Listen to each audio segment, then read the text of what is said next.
Without any warning, I received news that my mother-in-law had passed away. When I naturally tried to attend the funeral, my husband yelled at me. "Don't you dare come! You got it?" "What are you talking about? She's passed away. What kind of daughter-in-law wouldn't go to the funeral? My mom hated you. Don't even think about showing up. You'll be a nuisance." Though my relationship with mother-in-law was never close, the woman was gone.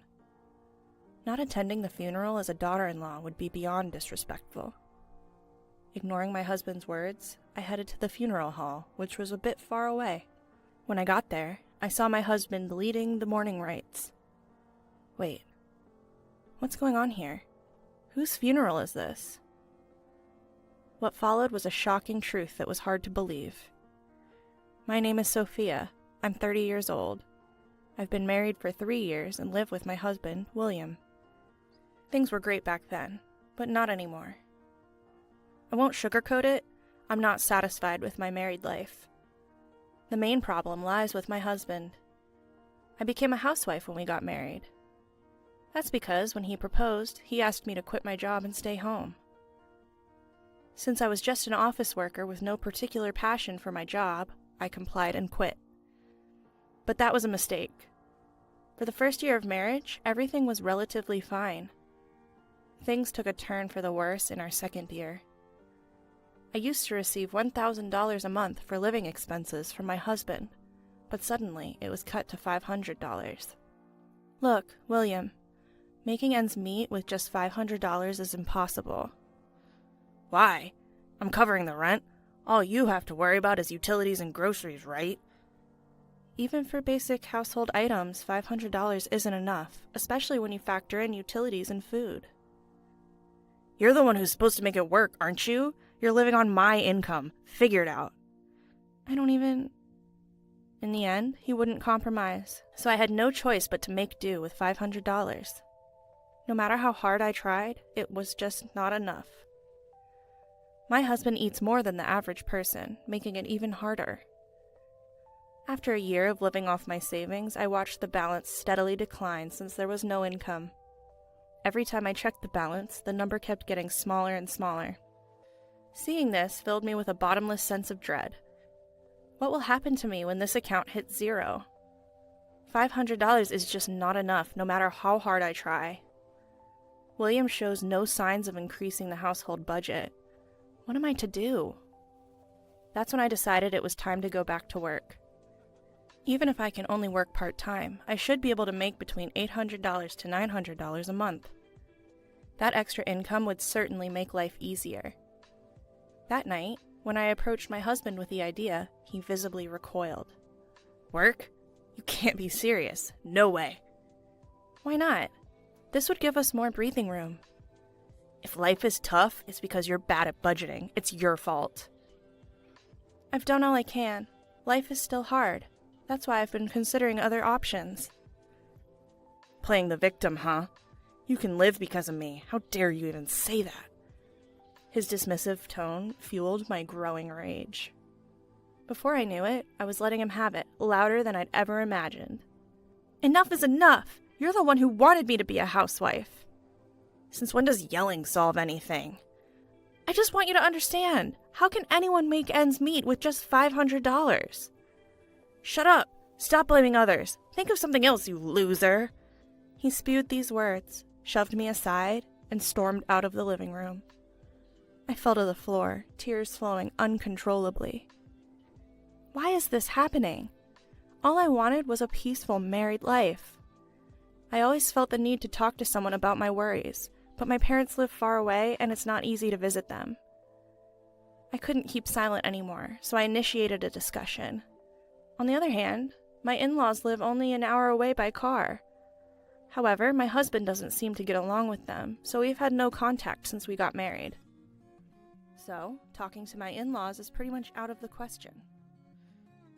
After getting married, I moved closer to my husband's workplace, making it difficult and expensive to meet up with my former coworkers. As for my friends back home, well, I can only imagine what they'd say if I tried to meet up. So here I was, living in fear of my own husband. But then things started to change. Recently, my husband has been spending less time at home. He started working late and going on business trips more often, which meant he was rarely home for dinner. If he's not eating at home, there's no need to stock up on a lot of groceries. This means I don't have to buy groceries in bulk, which helps me get by on the $500 he gives me each month. Also, I've started working from home and now make about $700 a month. I've started enjoying a more independent lifestyle, especially when he's not around. And it's been going on for about a year now. Recently, my husband has been too busy with work to come home much. But when he does, he treats me terribly and shouts insults. Lately, he hasn't even been giving me any money for living expenses. Then one day, something unexpected happened. When my husband came home from work, he seemed really rattled. Without missing a beat, he blurted out, "My mom is dead." "Wait, what? Are you joking?" I turned back to him and he yelled, "Why would I lie about something like this?" "But your mom was still young." "I'll go to the funeral the day after tomorrow, alone. You stay here." Caught off guard by his unexpected words, I couldn't help but blurt out, "What? What do you mean? Why would you go alone to your mother's funeral?" "She's my mom, so I should be the one to go. You don't need to come." "Wait a minute. That's ridiculous. She's my mother-in-law too, you know? That doesn't matter. I'm enough for my mom's funeral." "Are you serious?" I couldn't comprehend his rationale and my frustration was growing. Confused and puzzled, his impatience was obvious. "Just don't come to the funeral. Got it?" "What are you talking about? What kind of daughter-in-law doesn't attend her mother-in-law's funeral?" "Ugh, enough. Mom hated you, okay? Just don't show up at the funeral." "What? My mother-in-law hated me?" "Yes, exactly. So even if you did come to the funeral, my deceased mom wouldn't be happy." I can't believe this. My chest hurt sharply as the brutal truth was abruptly laid before me. Seeing me like this, my husband sighed in annoyance. "Enough already. If Mom hated you, Dad feels the same. Your presence would just make everyone uncomfortable." "Fine, I get it. Just stop." "You better, all right? Don't come to the funeral." Pressured by my husband, all I could do was nod. 2 days later, early in the morning, my husband busily got ready and quickly put on his morning clothes. When he went to the bathroom, I picked up his discarded pajamas. That's when I noticed his phone left open on the table. Looks like he was checking out the venue for today. The driving directions are up on the screen. It's about a 40-minute drive from home. Something felt off. Wait, something's not right. That direction isn't toward William's family home. It would take at least an hour and a half to get there from his parents' house. Wouldn't they usually choose a closer location? Why go somewhere so far away? Caught up in these thoughts, my husband returned from setting his hair. I quickly left the scene, pajamas in hand, making sure he didn't notice I'd seen his phone. He said, "I'm leaving," and walked out the door. Still uneasy, I decided to attend my mother-in-law's funeral in morning clothes. When I arrived, I couldn't believe my eyes. Unfamiliar faces filled the family and staff seats. And there was my husband, giving a speech as the chief mourner. "Thank you all for gathering here today in honor of my wife." What is this? My wife, Riley, was... William was shedding tears, pretending to be a grieving husband. Normally, I'd confront him right away, but I couldn't break the solemn atmosphere. Just then, I overheard the conversation of some women sitting behind me. "Did you hear? The chief mourner is divorced." "Really? He seems so steady." "Yeah, his previous wife was a handful, you know. Apparently, she left him with a huge debt." "A debt? Ugh, that's troublesome." "Finally, she left the divorce papers and left. He met his current wife soon after. Even knowing she was sick and wouldn't live long, they got married because they were in love. So it's a love story. Huh. Debt? Leaving? I had never done any such thing. Anger boiled inside me as I realized the story had been twisted. I had to ask him again to make sure. Upon checking, I found that our divorce had been finalized. The date was about 6 months ago. My husband probably met his now sick wife soon after and married her. The reason he hardly came home was that he was living a newlywed life with her. Connecting the dots, my anger reached its peak. He had me removed from the family register and married another woman behind my back? Enough with the insults already, will you? This is it. I've had enough. Time for a reckoning. With revenge in mind, I hailed a taxi and headed straight for my mother-in-law's place, where I suspected she'd be. I told the driver the way as best as I could remember, and somehow we made it. I rang the doorbell, and with a cheerful, "Hello," my lively mother-in-law appeared. Her eyes widened as soon as she saw me. "Oh, my, Sophia, is that you?" "Long time no see, mother-in-law. You look well." "You look good too, Sophia. What brings you here?" "I came unannounced, but there's something urgent I have to talk to you about." "Something you have to tell me?" "Yes, actually." I told my mother-in-law everything that had happened. How I'd been mistreated by my husband, how I wasn't getting enough for living expenses, and even the fact that he had already divorced me. As I spoke, tears welled up and I began to sob. My mother-in-law gently rubbed my back to comfort me. "Sophia, I'm so sorry you've had to go through all this. My idiot son. Please, forgive me." "It's okay. I should apologize for showing up and talking about this." "Why didn't you come to me sooner?" "William told me you didn't like me." "What? He told me you didn't like me? Wait, what?" That's when it finally hit me. My mother-in-law and I had been deliberately kept apart. My husband probably thought it would be troublesome if she and I got along, especially if something went against his plans. Meanwhile, unbeknownst to me, he'd apparently asked his family for financial help multiple times, and he'd blamed it all on me. "Sophia's sick and needs money. Sophia can't work, so things are tight. Please help, for Sophia's sake," and so on. I was neither sick nor unable to work. It was just what William had told me to do. Now that I had the truth, I had nothing to fear. I told my mother-in-law about my plan for revenge and returned to the funeral. Though it had already ended, a few people were still around. I approached one of them.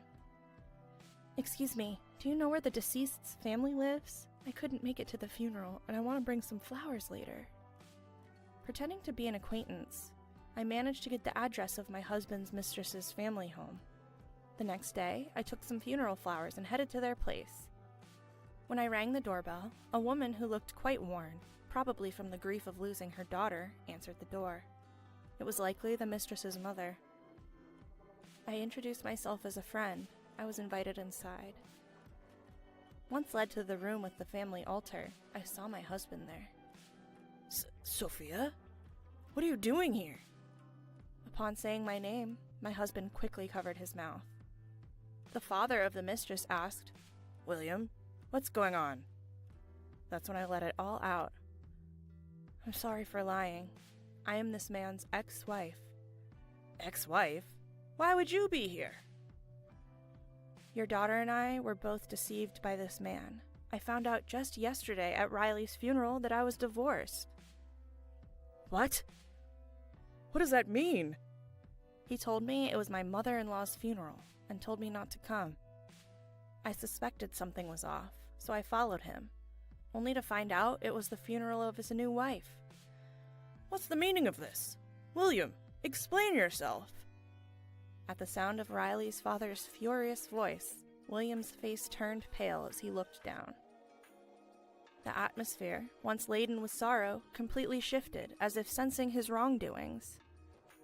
Riley's father's face turned beet red as his body trembled. Amidst all this, I commenced my final act of revenge. Suddenly, the doorbell rang, and Riley's mother headed for the front door.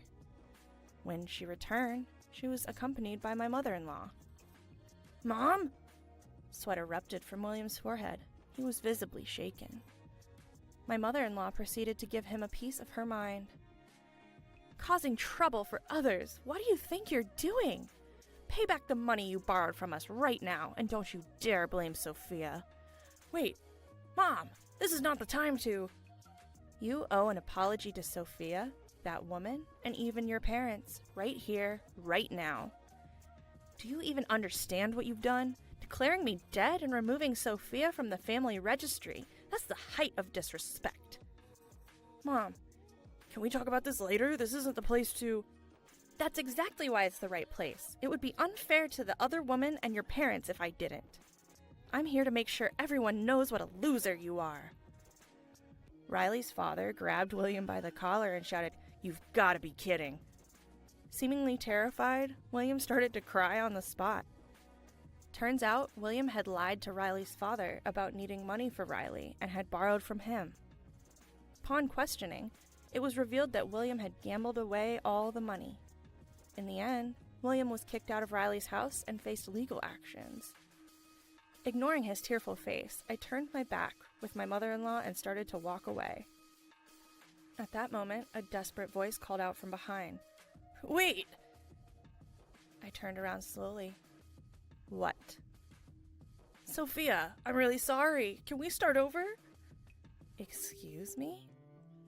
"If you don't help, I'll be sued." "Don't worry. I plan on suing you too." "What?" Yes, I had already made up my mind. After all the unjust treatment and being served with fake divorce papers, I'll sue him through a lawyer. "Please, forgive me." Fuming, I unleashed my feelings on my husband. "Do you think saying sorry will make everything okay? Do you even understand what you've done? Filing for divorce without telling me is a legal issue, you know? Your apologies are worthless because you've been lying and asking for financial support. Utterly worthless." "Sophia, wait, please." Quiet. Do you have any idea how many people you've hurt with your actions? What you've done isn't easily forgivable. Even a lifetime of making amends won't be enough. So from now on, stay out of my life. If you show up again, I won't hesitate to ruin you. My mother-in-law's hand touched my back as I spoke assertively. Her warmth almost brought me to tears.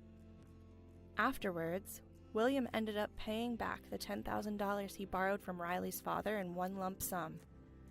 Additionally, he had to pay me alimony and a fine for forgery. His salary was never that high to begin with. The financial hit seemed to hurt him quite a bit. He had to go into debt to pay the alimony, and now he's even getting collection calls at work. It's only a matter of time before he loses his job. As for me, I went back to my old job right after the divorce. Now I'm living in an apartment near my workplace and enjoying peaceful days. Since then, I've been meeting with my mother-in-law regularly and updating each other on our lives. I feel our relationship has deepened even more after the divorce. My mother-in-law, who stood by me as we took our stand against her own son. I plan to cherish her as a second mother from here on out.